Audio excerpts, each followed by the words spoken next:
Bueno, buenos días para todos. Damos inicio al viernes académico de hoy. El tema es el Angio OCT Cirro 6000, el cual estará a cargo de la ingeniera Nasira Villate, directora comercial de oftalmología ODX y refractiva de la empresa Caica Sasa, ¿sí? Por otro lado, la doctora Diana Marcela Libreros, oftalmóloga especialista en retina y vitrio, nos presentará un caso clínico. Ingeniera, puede iniciar. Muy buenos días para todos. Bueno, entonces me confirman por favor si ya pueden ver mi pantalla. Bueno, entonces hoy vamos a hablar acerca del Cirrus 6000 de Zeiss, que es la última generación de OCT lanzada por Zeiss ya hace más o menos unos 2 años y medio. Este equipo actualmente pues cuenta con unas ventajas sobre las versiones anteriores que manejaba Zeiss. Listo, bueno, este equipo iniciamos porque es un OCT ahora considerado de alto rendimiento, donde tenemos un aumento en la velocidad bastante significativo, te manejamos 270% más rápidos comparados con el Cirrus 5000, la anterior generación. En OCTA, en Angio OCT es 43% mucho más rápido y tiene scan cúbicos de 0,4 segundos, muchísimo más rápido versus las versiones anteriores. Entonces tenemos aquí un OCT de productividad avanzada, elevado. Tenemos un equipo que se comporta como si tuviera una fuente switch source, por eso manejamos 100.000 scan por segundos, a pesar de que es un equipo de dominio espectral. Perfecto, estos son mis conflictos de interés. Antes de hablar de angiosete, es muy importante que tengamos un concepto anatómico claro, y es cuando tenemos un ojo estático, lo único que podemos ver que se mueve en el segmento posterior será la sangre, es decir, serán los hematíes. Y es este concepto el que técnicamente se utiliza para generar reconstrucciones y producir imágenes en angio-OCT.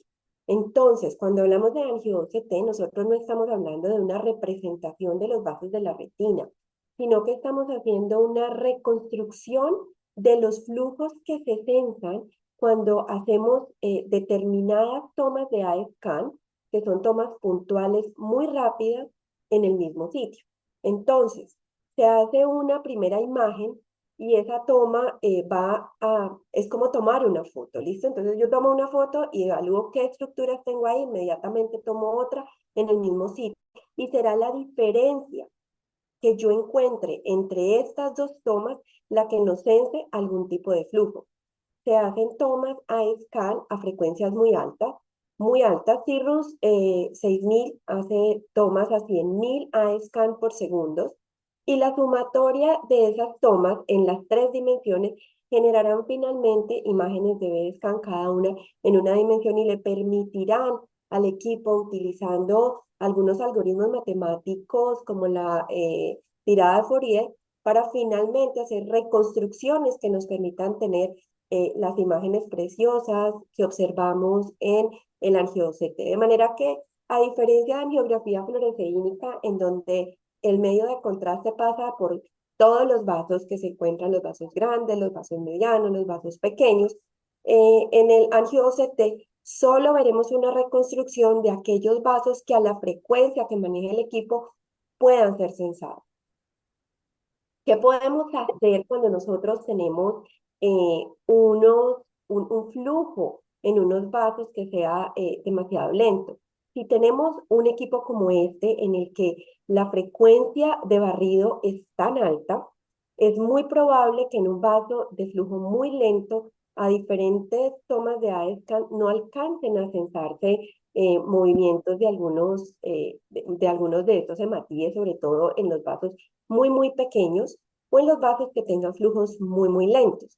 ¿Cuál sería la estrategia que podríamos hacer? Bueno, estas son estrategias que se utilizan todavía en investigación, no tenemos todavía aplicación clínica, pero consiste en aumentar el espacio interscan, que esto se traduciría en poder reducir la frecuencia de la velocidad del barrido. Lo ideal sería que nosotros tuviéramos equipos que me permitieran a mí, con base en lo que yo estoy buscando, subir y bajar la velocidad de barrido.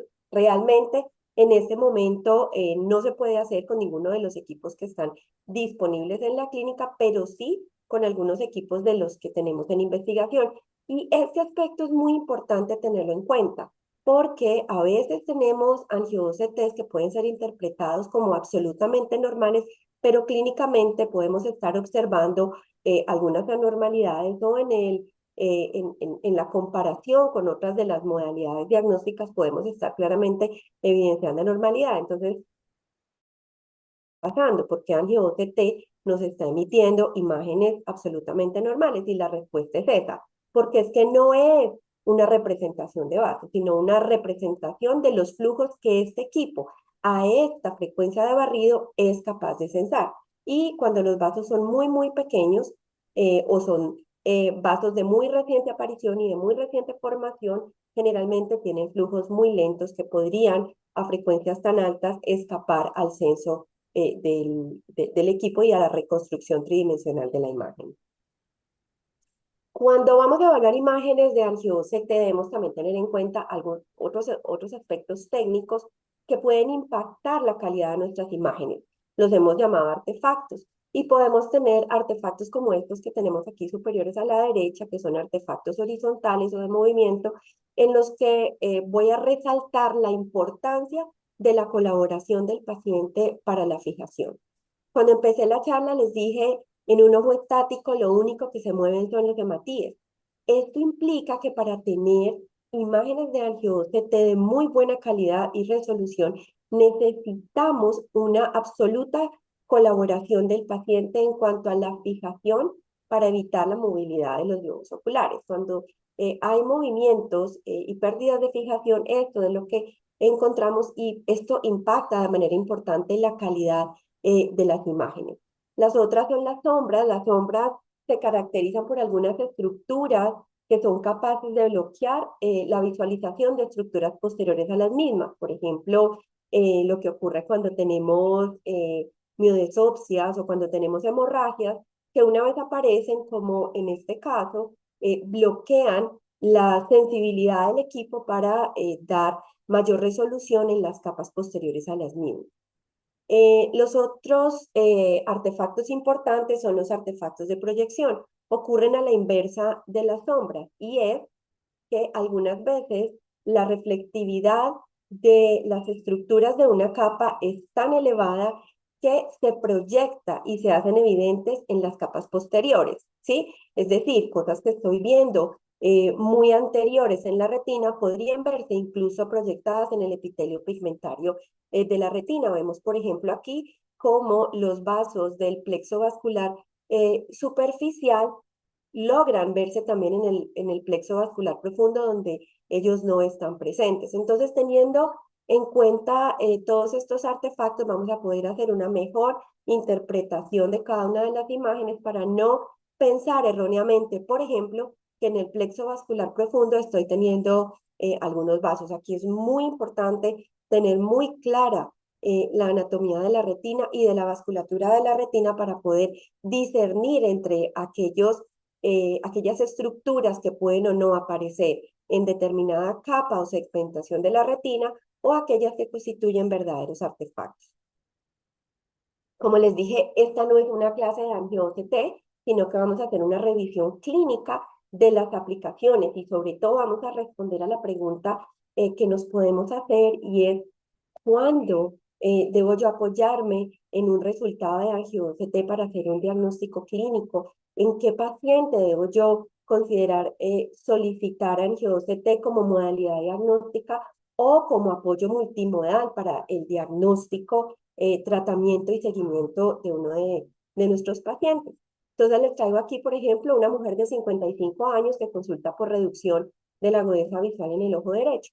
En el OCT estructural encontramos algunos quistes intrarretinianos que comprometen las capas internas y externas del neuroepitelio. Estos quistes, si ustedes los ven, tienen una forma irregular, no tienen una cápsula hiperreflectiva. Se asocian algunas imágenes puntiformes hiperreflectivas intrarretinianas que tienen un punto clave importante y es que presentan estas hiperreflectividades en las capas internas que atenúan de manera importante todas las estructuras posteriores. Este es un signo típico de contenido pigmentario en la retina. Todo esto asociado a una atrofia completa de la retina externa, es decir, aquí estamos frente a un proceso degenerativo de esta retina externa con pérdida de fotorreceptores, que también en el mapa de espesores se asocia a una pérdida importante del espesor subyuxtafoveal. Este es un paciente típico de una telangiectasia macular. Todos sabemos que la telangiectasia macular es una patología retiniana neurodegenerativa que suele ser bilateral y asimétrica. Y es muy importante recordar en la historia, hace algunos años nosotros describíamos que la telangiectasia macular respondía de manera favorable en algunos casos a la inyección de antiangiogénicos. Rápidamente con la mejoría de los estudios y de la imagenología y la correlación con el manejo clínico, encontramos que la telangiectasia macular per se no responde a la terapia antiangiogénica, con algunas excepciones. Y aquí viene la importancia.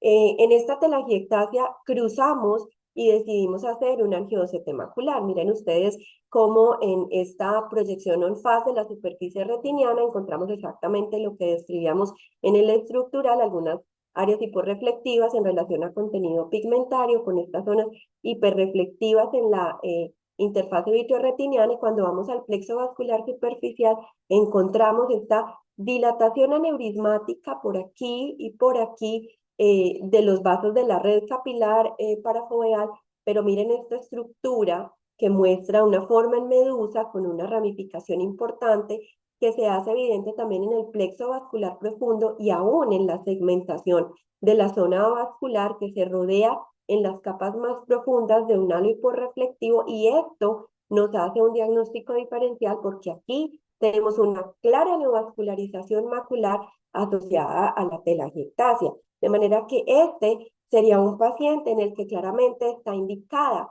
la terapia antiangiogénica y tendremos una telangiectasia macular que antiguamente podríamos haber descrito que respondería a antiangiogénico, pero hoy en día, haciendo la imagen del angio-OCT, podemos entender que no es la telangiectasia per se, sino la neovascularización asociada a la que estaría respondiendo al manejo antiangiogénico. En el caso número 2, tenemos un hombre de 42 años que consulta por metamorfopsia y escotoma paracentral en el ojo derecho. En el OCT estructural tenemos un desprendimiento seroso del EPR parafoveal temporal. Miren ustedes aquí algo llamativo, tiene un punto hiperreflectivo intrarretiniano adyacente a su domo y tenemos esta banda hiporreflectiva también paralela al domo. No son frecuentes asociados a estos desprendimientos del EPR. Miren ustedes cómo la coroides está engrosada, se encuentran algunos vasos grandes que se han descrito como paquivasos. En esta zona del desprendimiento del EPR hay compresión de los paquivasos sobre la coriocapilaris. Y entonces este sería un caso típico de una corioretinopatía central serosa, es decir, es un síndrome paquicoroideo. Hagámosle una angio-OCT a este paciente con una central serosa típica. ¿Por qué pedir una angio-OCT? Bueno, porque tiene este punto hiperreflectivo intrarretiniano adyacente que es llamativo y que no es frecuente. Miren ustedes cómo el plexo vascular superficial es absolutamente normal. En el plexo vascular profundo encontramos un artefacto de segmentación, y es que este plexo vascular profundo cruzó por el borde más anterior del desprendimiento del EPR, pero miren cómo nos permite evaluar que aquí bajo este EPR nosotros tenemos una formación neovascular en forma de glomérulo, lo que se hace evidente también aquí en el corte avascular e incluso genera sombra hacia las estructuras posteriores. Esto no corresponde a una corioretinopatía central serosa típica, sino a una neovasculopatía paquicoroidea. Como es una neovasculopatía paquicoroidea, ella responde a la terapia con antiangiogénico con o sin terapia fotodinámica. Bueno, en Colombia no tenemos disposición de terapia fotodinámica, de manera que debemos recurrir al manejo antiangiogénico. Este paciente recibió 2 dosis de aflibercept intravítreo porque la neovasculopatía paquicoroidea debe seguir esquemas diferentes a los descritos para degeneración macular. Y miren ustedes lo que ocurrió con el angio-OCT de control. Miren el cambio que tenemos con los 2 meses de diferencia de administración de la aflibercept, el desprendimiento del EPR se aplanó, pero también desapareció este punto hiperreflectivo que se encontraba adyacente al domo. Vamos al angio-OCT. En el angio-OCT ya no tenemos esa neovascularización grande que se hacía evidente. Sin embargo, ella no desapareció del todo. Miren, la encontramos aquí todavía con una sombra hacia las capas posteriores, y aquí en la segmentación entre retina externa y coriocapilaris es puntiforme, de manera que podemos decir que esta neovasculopatía con el manejo antiangiogénico cayó a quiesencia, y vemos cómo tenemos un paciente que al ingreso parecía tratarse de una simple corioretinopatía central serosa, pero la evaluación multimodal y en la angio-OCT nos evidenció que se trataba de una neovasculopatía, y fue llevado a angio-OCT con una mejoría importante de su agudeza visual y de la estructura retiniana, y un traslado a quiesencia de esa neovasculopatía. En el caso número 3, vamos a hablar de cambios microangiopáticos tempranos de retinopatía diabética. Y aquí, cuando vamos a hablar de retinopatía diabética, quiero retomar un concepto moderno, y es que la retinopatía diabética ya no es considerada únicamente como una complicación microvascular de la diabetes, sino que se considera una complicación microvascular y neurodegenerativa de la diabetes, y por eso vamos a encontrar cambios tempranos que van a ser neurodegenerativos y también microvasculares. El primer cambio microvascular que se describe en la retinopatía diabética es la aparición de microaneurismas. Y vemos cómo en un angio-OCT de un paciente que tiene una diabetes de diagnóstico reciente, diabetes tipo 2, con una hemoglobina glicosilada controlada, con una agudeza visual en 20/20, con un OCT estructural absolutamente normal, pero en el angio-OCT vamos a evidenciar esta cantidad de puntos hiperreflectivos que corresponden a incipientes microaneurismas. Y esto es importante. Los cambios tempranos identificables mediante angio-OCT incluyen microaneurismas, reducción de la densidad vascular en los plexos vasculares superficial y profundo, ampliación e irregularidad de la zona vascular de la fobia y aparición subsiguiente de zonas de no perfusión. Aquí viene un concepto bien importante, y es que el angio-OCT es capaz de detectar microangiopatía con alguno de estos signos hasta en un 36%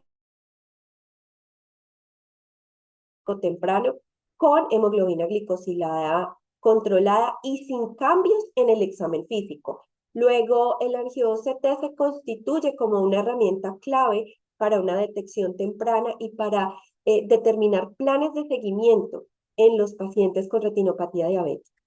El angio-OCT no ha reemplazado a la angiografía fluoresceínica en ser el gold estándar para el diagnóstico de la retinopatía diabética, pero sí plantea grandes inquietudes, y muy seguramente en los próximos años vamos a estar hablando de las nuevas modalidades y de los diagnósticos cada vez más tempranos de microangiopatía y de cambios neurodegenerativos en la retina, incluso en pacientes subclínicos o prediabéticos. Cuando seguimos hablando de los cambios microangiopáticos en retinopatía diabética, entonces vamos a encontrar también los cambios neurodegenerativos. Y en los cambios neurodegenerativos vamos a tener, primero, los cambios iniciales ocurren a nivel de la coroides. Esos cambios a nivel de la coroides van a influir y van a generar cambios de autorregulación vascular en los plexos vasculares superficial y profundo de la retina. Y esto se va a asociar también a cambios en los espesores de la capa de fibra y del complejo macular de células ganglionares. Este caso, por ejemplo, lo ven mucho los glaucomatólogos cuando leen la tomografía de nervio óptico en pacientes con sospecha de glaucoma, donde pueden evidenciar OCTs absolutamente normales en el nervio óptico, pero con unos adelgazamientos en la capa de fibras parafoveales inespecíficos. Pues bien, en pacientes diabéticos, estos adelgazamientos parafoveales podrían estar asociados a cambios neurodegenerativos incipientes asociados a retinopatía diabética. Este es el cuarto caso. Tenemos también un paciente diabético con un claro edema macular quístico. Escogí esta imagen a pesar de los artefactos horizontales porque en la diapositiva anterior les hablaba de los mecanismos compensatorios de los plexos vasculares frente a la aparición de los cambios de retinopatía diabética. Y este es un signo que no es tan fácil de encontrar, y es que van a encontrar ustedes como un área caliente parafoveal rodeando esta pérdida de la vasculatura adyacente a la zona avascular de la fovea. Y miren cómo esta zona caliente está constituida como por una dilatación o tortuosidad de los vasos. Estos cambios ocurren primariamente frente a los cambios estructurales iniciales de la coroides. Y si este paciente progresa sin control del edema macular y de su patología de base, lo que sigue es que estas zonas de dilatación de los plexos superficiales se van a ir reemplazando lentamente por áreas de no perfusión y por aumento también de las zonas de no perfusión en el plexo vascular profundo. Entonces vemos cómo el angio-CT de este paciente nos muestra claramente los espacios quísticos, empieza a tener las zonas de hipoperfusión, múltiples microaneurismas, pero también el mecanismo compensatorio de aumento de la vasculatura parafoveal por 360 grados en la mácula. Seguimos en la progresión de la microangiopatía diabética. Tenemos un paciente con un edema macular ya no solo quístico, sino también exudativo. Miren cómo estos exudados aumentan en intensidad y también en profundidad. Se van acercando un poco más a las capas externas y bloquean de manera importante las capas posteriores. Miremos los cambios que ocurren en el angio-OCT. En este OCT estructural podríamos decir solo que estamos frente a un paciente con un edema macular diabético quístico y exudativo, pero este mismo paciente en el angio-OCT nos va a evidenciar, perfecto, los mismos exudados yuxtafoveales, pero tenemos un aumento importante del área de la zona vascular de la fovea con una pérdida de este anillo anastomótico que nos habla de la pérdida de la integridad de esta perfusión del área yuxtafoveal, que es muy importante para garantizar la agudeza visual central. Vamos a encontrar también estas zonas de hipoperfusión que son más evidentes en el plexo vascular profundo. Encontramos anormalidades microvasculares intrarretinianas que en angiografía fluoresceínica se describen como irmas. Bueno, vemos cómo tenemos irmas aquí, tenemos también irmas acá, tenemos zonas de hipoperfusión. Y al superponer el mapa de flujo sobre el BSCAN vamos a encontrar unas zonas un poco más reflectivas que la membrana limitante interna, lo que nos habla de que aquí tenemos unos flujos importantes. Miren cómo estos flujos importantes están adyacentes a las anormalidades microvasculares intrarretinianas. Aquí tenemos que empezar a pensar, ¿son unos irmas verdaderamente o se trata de neovasos incipientes? Y cuando hablamos de neovasos incipientes, bueno, llegamos a un estadio mucho más severo. Miren ustedes cómo el OCT habla de solo un edema macular quístico, el angio-OCT nos muestra de nuevo un aumento del área de la zona vascular de la fovea, pérdida del contorno del anillo anastomótico, zonas de hipoperfusión, microaneurismas, pero miren esta estructura aquí que parece ramificada, estrellada, y que si en esta misma estructura cruzamos el mapa de flujos en el BSCAN, vamos a ver estos puntos bien hiperreflectivos, y esto nos sugiere la verdadera presencia de neovaso. Entonces, el angio-OCT nos va a permitir diferenciar de manera importante si se trata de un IRMA versus de un neovaso.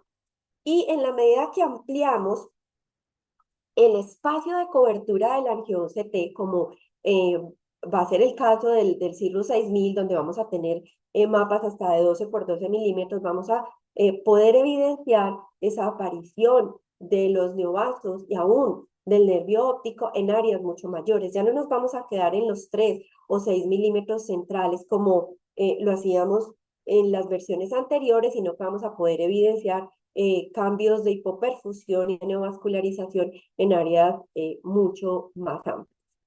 Salgamos entonces de la diabetes y pasemos a un caso de degeneración macular relacionada con la edad tipo seco. Miren ustedes cómo en un paciente en el que en el OCT estructural encontramos solo drusas y pseudodrusas, le hacemos un trazo en el angio-OCT y vamos a encontrar en el espacio del epitelio pigmentario y subepitelio pigmentario esta característica importante de las drusas de gran diámetro, y es que ellas no solo van a bloquear la reflectividad de las estructuras posteriores, sino que se van a rodear de esos sanos hiperreflectivos, y esto nos habla de un acúmulo progresivo y activo de lipofuscina. De manera que cuando tenemos una angio-OCT en una degeneración macular tipo seco como estas, podemos estar pensando en un paciente en el que las drusas están creciendo a una tasa más alta de lo esperado, y ese sería un paciente en el que debemos tener un seguimiento clínico un poco más frecuente, y obviamente en el que debemos instaurar todos los mecanismos de autoevaluación de su agudeza visual y también de suplemento con fórmula ARETS y cambio en la dieta para incluir dieta mediterránea en lo posible. Veamos también cómo en los pacientes con degeneración macular relacionada con la edad tipo seco, en el angio-OCT podemos identificar algunos biomarcadores que marcarán riesgo de desarrollo de neovascularización macular. Tenemos aquí un OCT estructural en el que tenemos drusas de gran diámetro, ¿sí? Llama la atención esta drusa tan grande que verdaderamente por nomenclatura tiene un área mucho mayor a 200 micras de diámetro, lo que la constituye en un verdadero desprendimiento drusenoide del EPR. Y miren lo llamativo, tiene un punto hiperreflectivo intrarretiniano adyacente, es, es adyacente a otras drusas de mediano y gran diámetro y a un foco de atrofia completa de la retina externa que está dado aquí por estas imágenes en cuña, la pérdida de la integridad de la membrana limitante externa y de la banda elipsoidea y el reforzamiento de las estructuras posteriores. Entonces, cuando tenemos estos puntos hiperreflectivos intrarretinianos adyacentes a los desprendimientos del EPR, la recomendación es trace un angio-OCT y busquemos.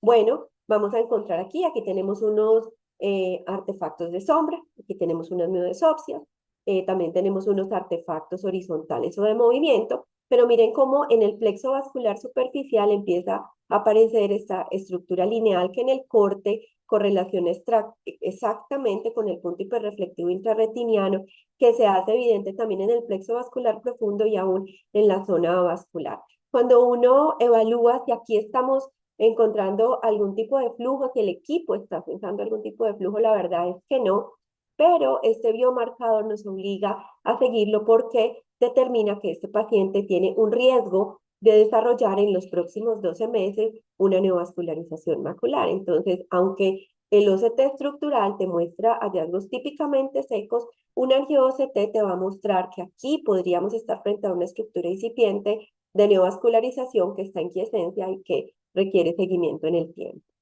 Esto ya se los mencioné.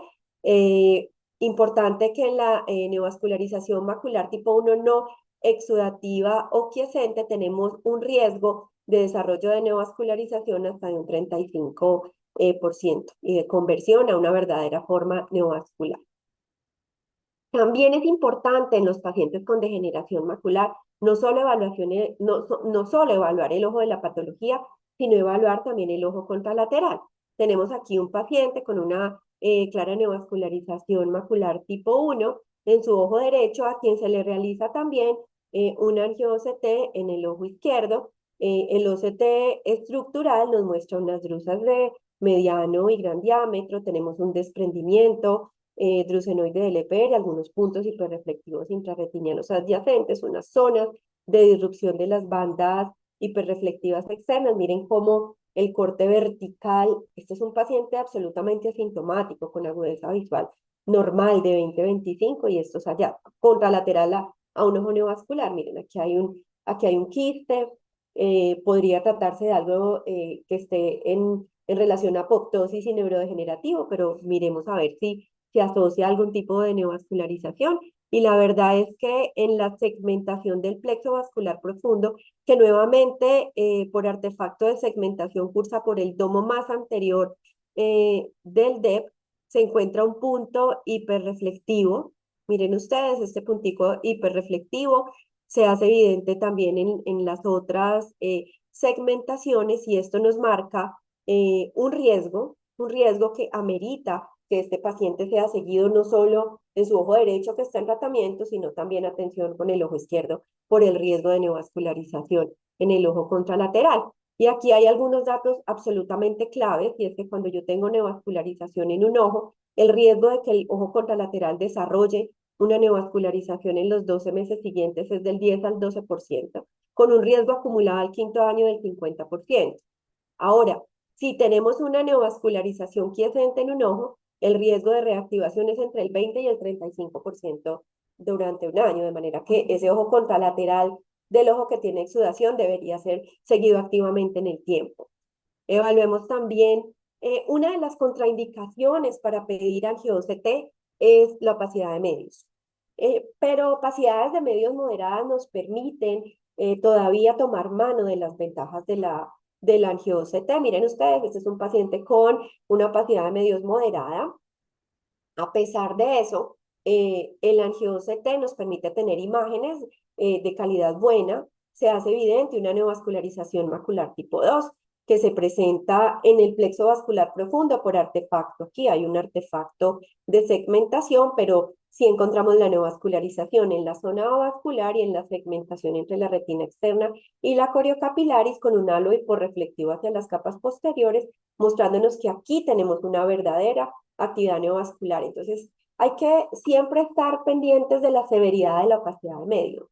Cataratas moderadas permiten aún obtener algún tipo de imagen en el angio-OCT y no deberíamos pues excluir esta modalidad diagnóstica que constituye un buen soporte, sobre todo para tratamiento y seguimiento en el tiempo en los pacientes con esas opacidades moderadas. Ya en las severas sí definitivamente tener imágenes es muy complicado, pero miren ustedes, frente a una opacidad moderada todavía podemos tener angiocetes de buena calidad. Evaluación de la progresión de la atrofia geográfica. Entonces le llama a uno la atención.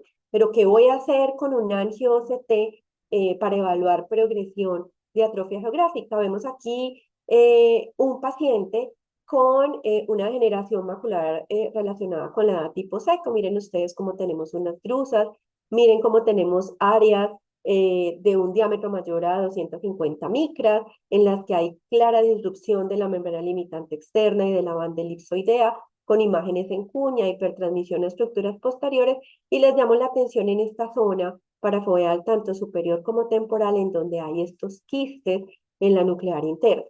Algunas veces tenemos pacientes atróficos que se transforman en neovasculares. Entonces se pregunta uno, bueno, ¿qué está pasando aquí? ¿Es esto una progresión de la atrofia geográfica o constituye esto una transformación neovascular? Bueno, el angio-OCT nos puede ayudar a determinar esa diferencia.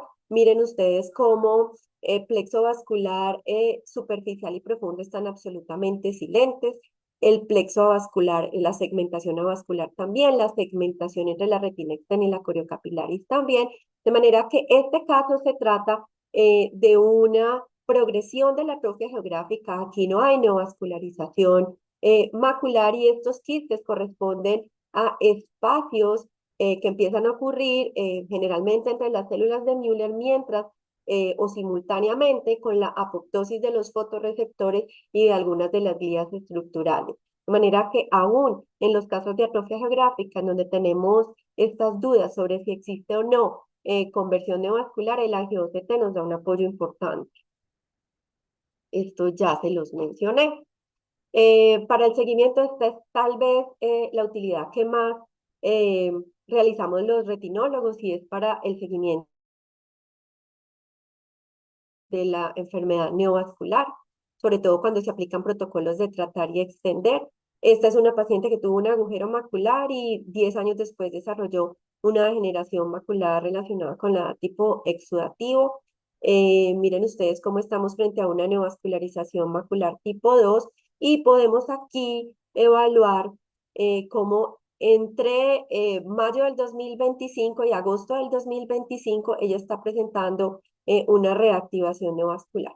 De manera que el angio-OCT nos permite no solo hacer diagnóstico, nos permite orientar el tratamiento y determinar esquemas personalizados para cada uno de nuestros pacientes y seguimiento en el tiempo. Nos sirve también para evaluar oclusiones vasculares en la fase aguda y en la fase crónica. Este es un paciente de 49 años con un diagnóstico de policitemia vera que consultó por reducción súbita de la agudeza visual del ojo derecho asociada a levemetamorfopsia. Este es el angio-OCT agudo. En el angio-OCT agudo podemos encontrar múltiples manchas blanco-algodonosas parafoveales. Aquí hay una mancha blanco-algodonosa mucho más grande que llama la atención. Está superpuesta sobre esta variante cilioretiniana. Cuando evaluamos el plexo vascular profundo, miren que encontramos una zona de hipoperfusión que hace relación con esta anormalidad que se encuentra sobre la capa de fibras, que es la mancha blanco-algodonosa grande. Aquí nos sugiere que algo está pasando verdaderamente en esta rama cilioretiniana y esta hipoperfusión se hace evidente en las capas posteriores.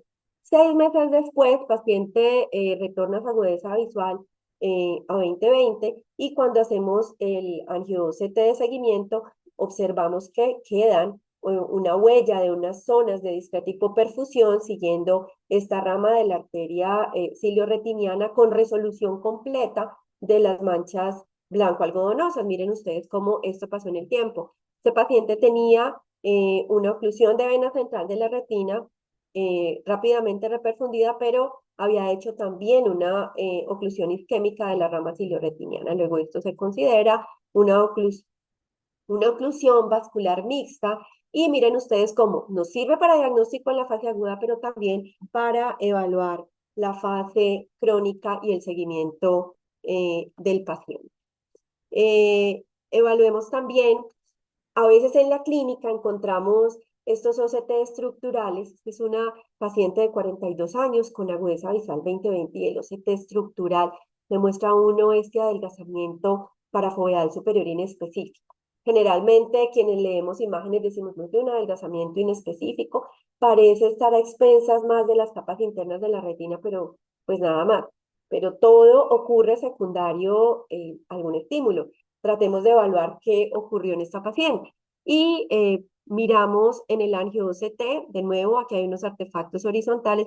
Miren ustedes cómo tenemos una huella de una zona de hipoperfusión que es yuxtafoveal superior, que al superponerlo sobre el plexo vascular superficial, pues veremos que está en relación a esta rama cilioretiniana y muy seguramente esta paciente lo que tuvo fue una oclusión de esta arteria cilioretiniana. También generó un impacto en la zona vascular de la fovea que perdió su índice de circularidad. Miren que ya no es circular, que aumentó su diámetro, pero que no impactó de manera importante la agudeza visual. Esta paciente persistió en 20/20. Con este resultado yo decidí estudiarla.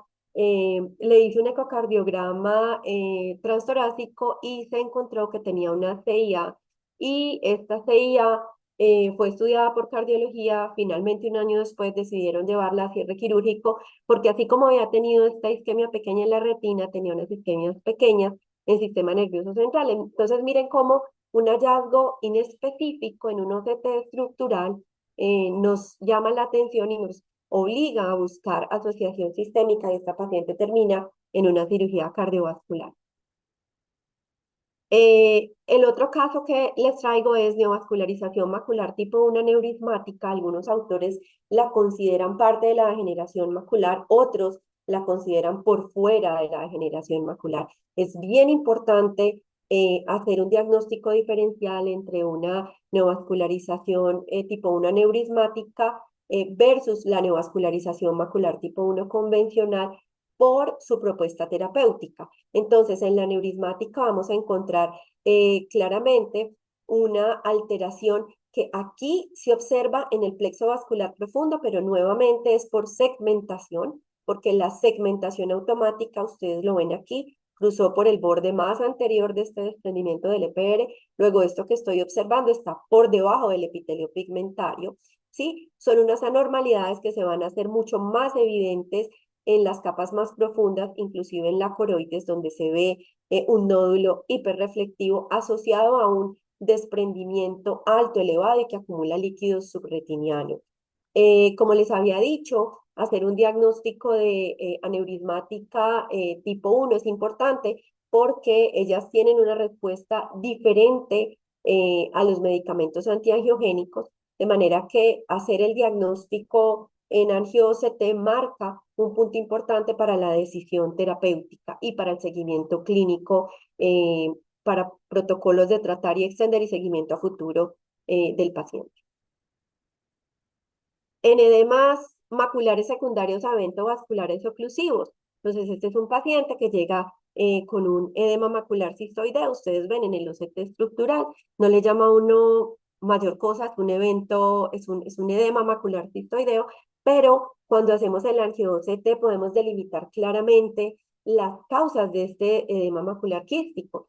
Y ustedes ven cómo la retina aquí se divide en el plexo vascular superficial y aún en el profundo.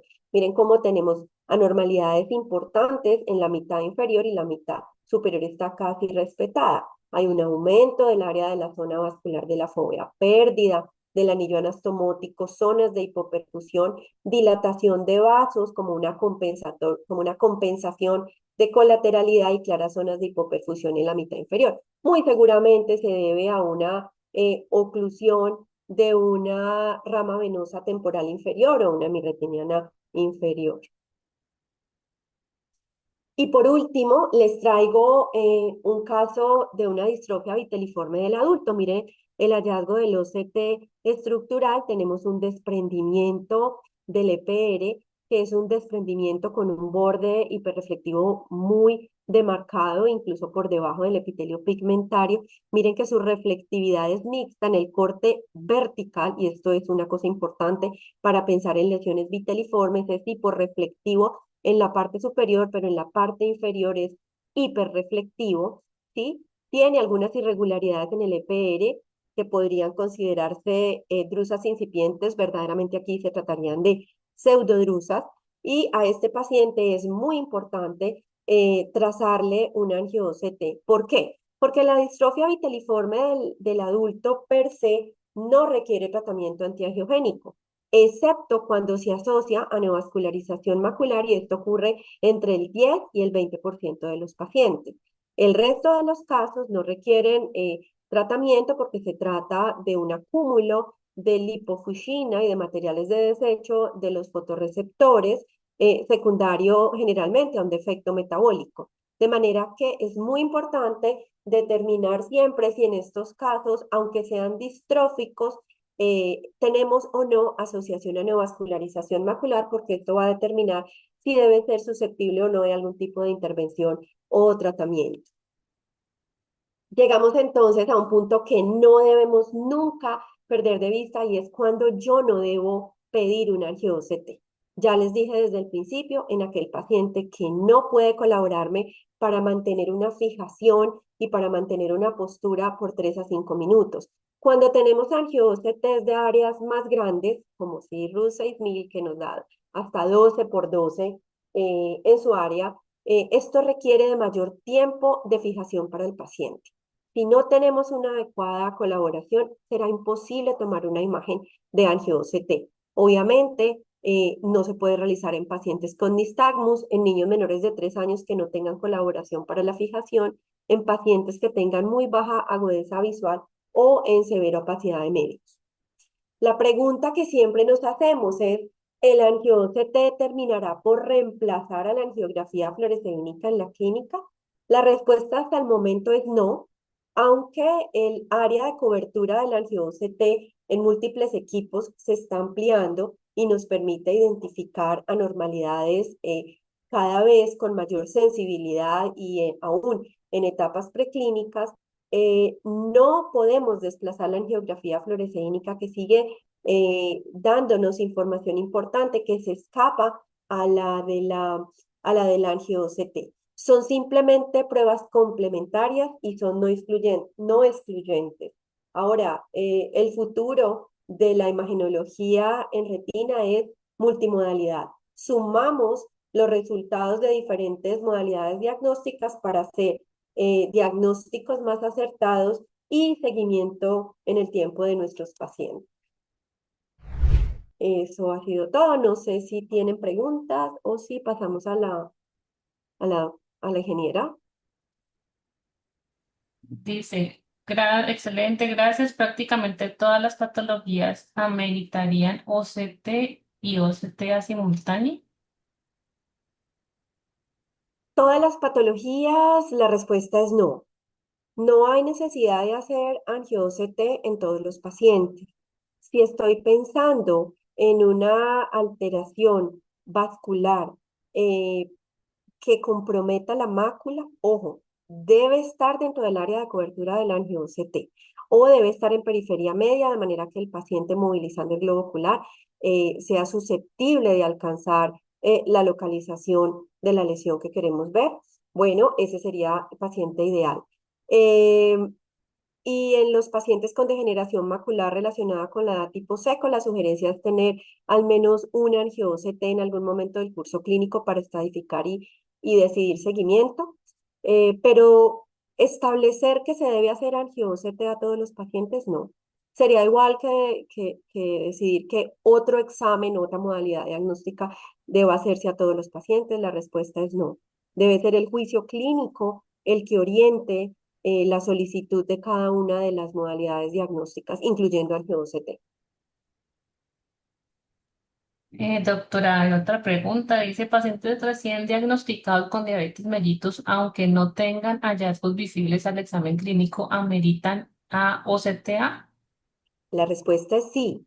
Y las últimas publicaciones están mostrando cómo el angio-OCTA tiene la sensibilidad suficiente para identificar cambios microangiopáticos y o neurodegenerativos en pacientes en estadio prediabético. Debemos recordar que los cambios que se han establecido por los acuerdos internacionales de diabetes establecieron que la alteración de la diabetes empieza a aparecer en órgano blanco incluso antes de llegar a los límites de diagnóstico de diabetes, razón por la que en este momento los estados prediabéticos se tratan idealmente con metformina.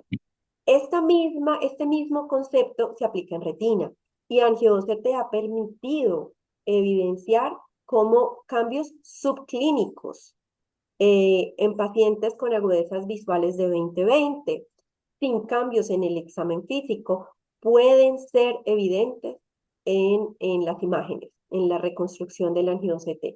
Luego, lo ideal sería hacer un angio-OCT al momento mismo de la primera consulta del paciente prediabético o diabético recién diagnosticado.